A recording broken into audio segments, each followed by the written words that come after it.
This is Charlie Rooker on his ball field on South Ward Street. Yeah, we used to have the old ball, but pretty much everybody played in it, no matter what age. I know Merchants lived right beside us. They're Merrill, Virginia were out there some. And pretty much all seven of their kids at some time or other. Across the street was a Thompson kid. I know Stan and I played it. The key guy to any games in our neighborhood was a guy named Joe Jones. He lived up the street in the 400 block on Ward, and before he got married and moved away, he used to walk down the street, and when he got to the edge of our property by Mrs. Mooney's house, he'd whistle. By the time he got back in the backyard, we were ready for the game, whatever the season was. If it was in the fall, we already done in the garden. We already played football in the garden. If it was other time, we'd go out in the backyard, play basketball. We even had and Tobe Hopkins him and his wife got a divorce. He moved a bus in and lived in the bus, and she still lived in the house. Every morning, he'd go over to her place and have a cup of coffee. She'd charge him a dime for it, even though they'd been divorced long. He'd go out to the bus stop at 11:25. So where are you going, Tobe? I'm going up to the office. For years, we thought he was going to work. The office was the bar on Church Street that he was going to. So this ball field you had? Yeah, it was on his property. He's telling me they had the lines marked. Well, anyway, this is everything. His bus was moved out, and we had the open field. Her old house was falling down. Nobody lived in it for quite a while. So I don't know where we got the paint. I really don't. We painted some lines on it. One color right down to the middle of the long roof on it. Above that was a triple, below it was a double, and then over it was an out. And then on the end, there's a line painted up to the tee. Over there was a foul ball, but didn't go around into the yard. If it went into the yard, it was an out. And then it was a double, and then there's a little room about 8 by 8. It had a hole in the roof. If it fell in that hole, that was a grand slam. And then there's across the street, right before we crossed the street, there's a great big tree. That tree was live. If you hit into that tree, you could play it out of it. You know, if it came down and you didn't get it, it was a live ball. Or if you hit it on the ground, it was a good live ball and you had to go get it. Except if it crossed the sidewalk on the other side, still rolling, that was an out. There was a gal named, her name was Weatherby or something. She lived in that big house over there. And we never did know. But we always thought she was just grabbing all the balls and hiding them. And so we just kind of, Bag Weatherby is what we called her. And she had the ball. Well, one time we finally come over there and kind of like that one show on TV where they finally confront this old guy that had the dog. We go up and ask her, well, yes, I wonder when you guys going to come. She had half a 5-gallon bucket full of balls. She just gave it to us. And she said, yeah, I wonder when you guys going to ask for them. But anyway, we had to, then down left field side, it was a garden. And there was a rail fence.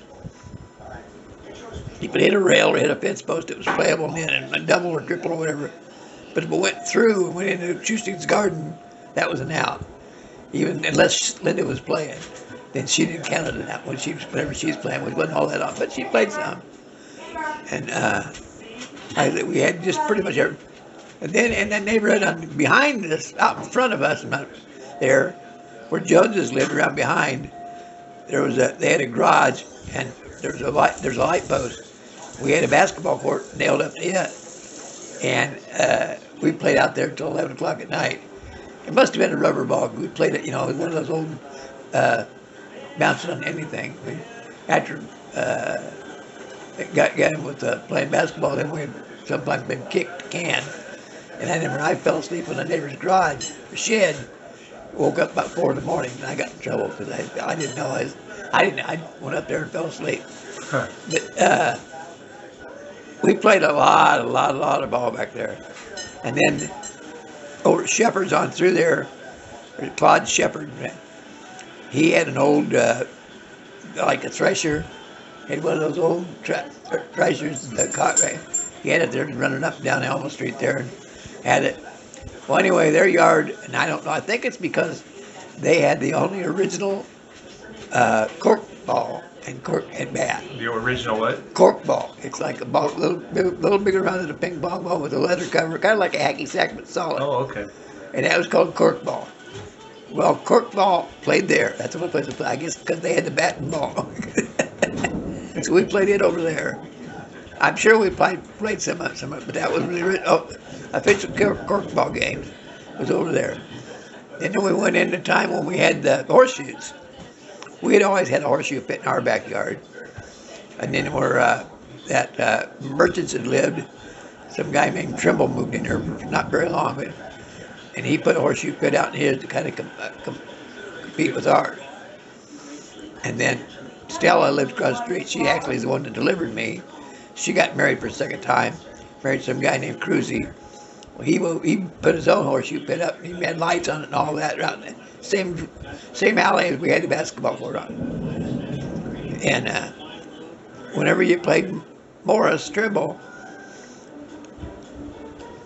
the score was tied like 11-11. Not with him. It was 11 alike. Whenever it was a tied score, he'd always say 11 alike or 7 alike. We had a lot of fun playing horseshoes around the three pits, and even actually had our own competition.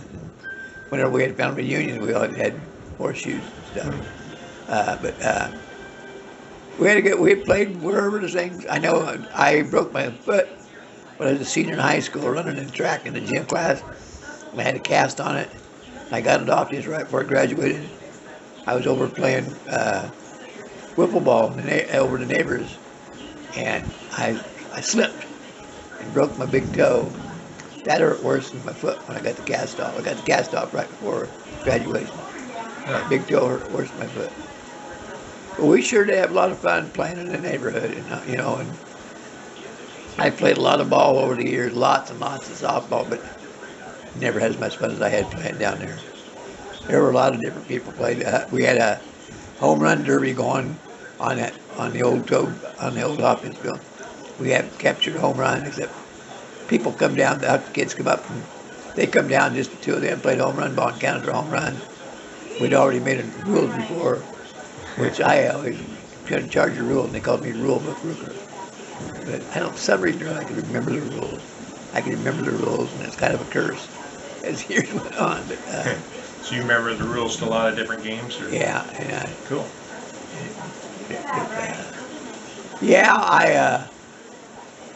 I'd like to get some information and write a book about Joe, but pretty much everybody's gone to know Joe.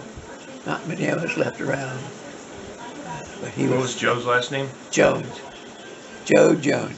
Joe Jones? When he was 12 years old, up until just a couple of years ago, he had the Little League home run record for home run. He was down in America. There's only one that played that actually had down behind the Coliseum. That's where he. I didn't know if maybe they named that ball field after him. No, that's named after Hagelin. Paul Hagelin, who was there. No, this one down here by Dalma School, or was there a Jones? There was a Joe Jones that was named after him. Oh, okay. And it was they just got through renaming it, and his son came in. We had Joe, him and Nancy. Nancy was a good friend of my sister. Matter of fact, they wrote the class song together. She got married to Joe.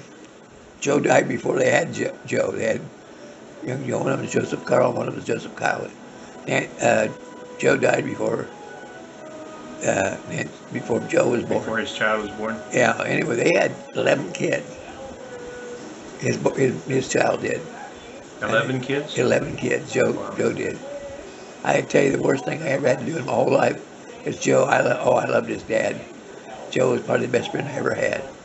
We used to come down and play cards, and just had good old times.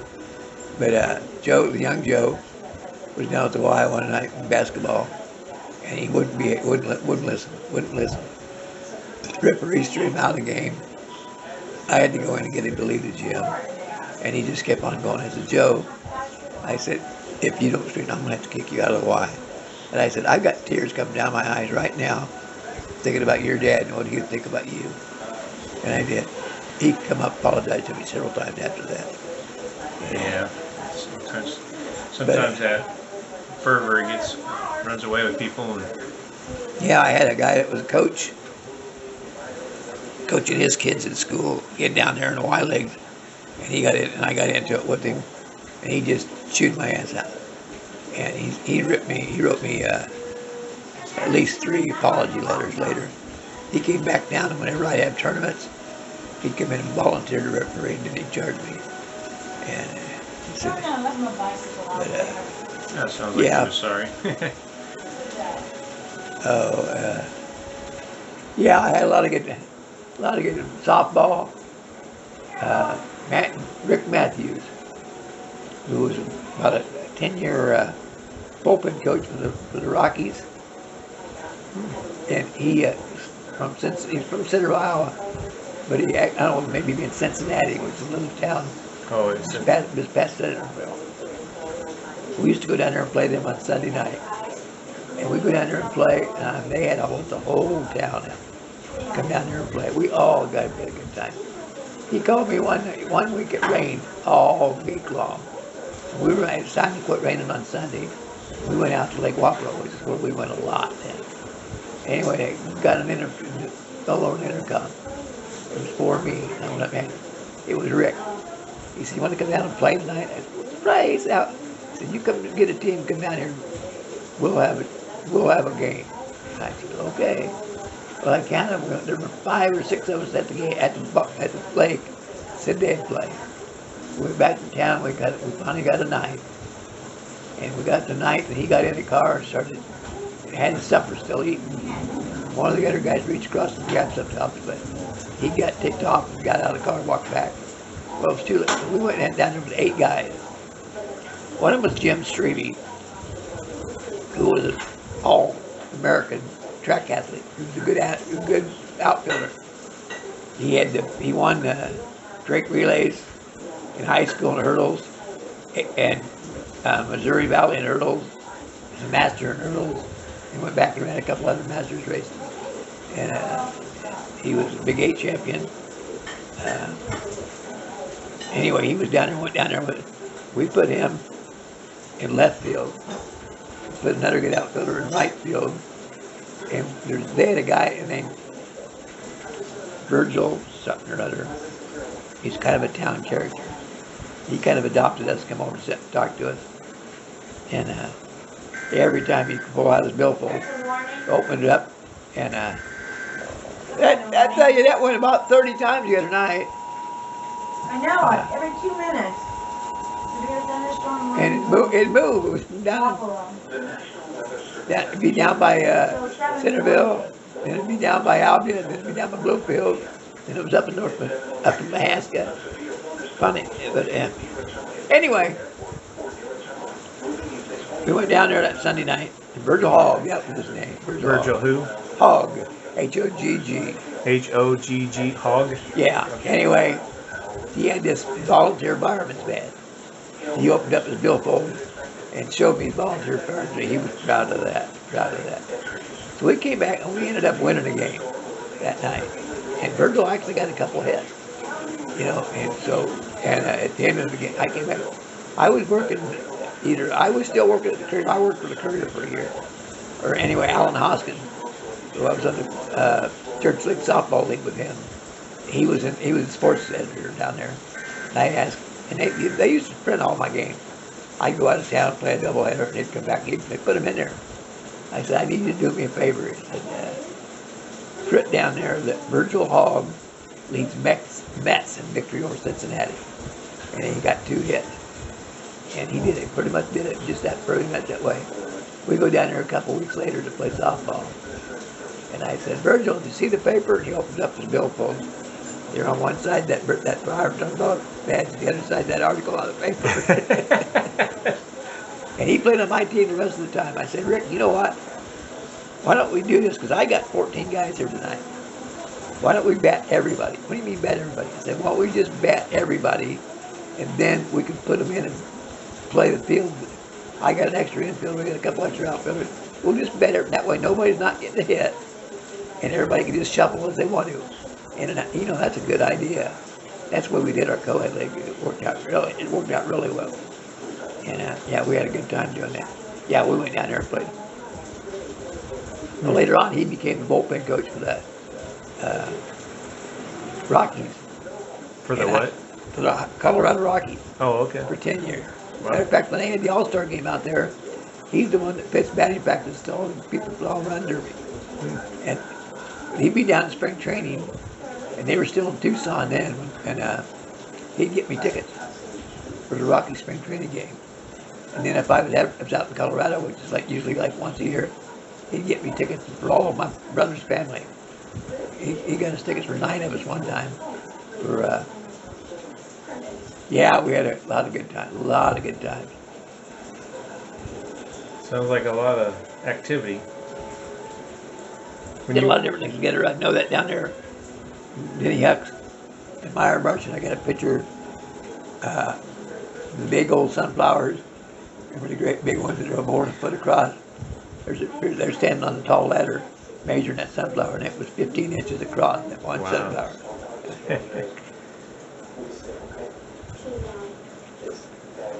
Well, thanks for sharing that. Well, It's, appreciate Karen enough listening.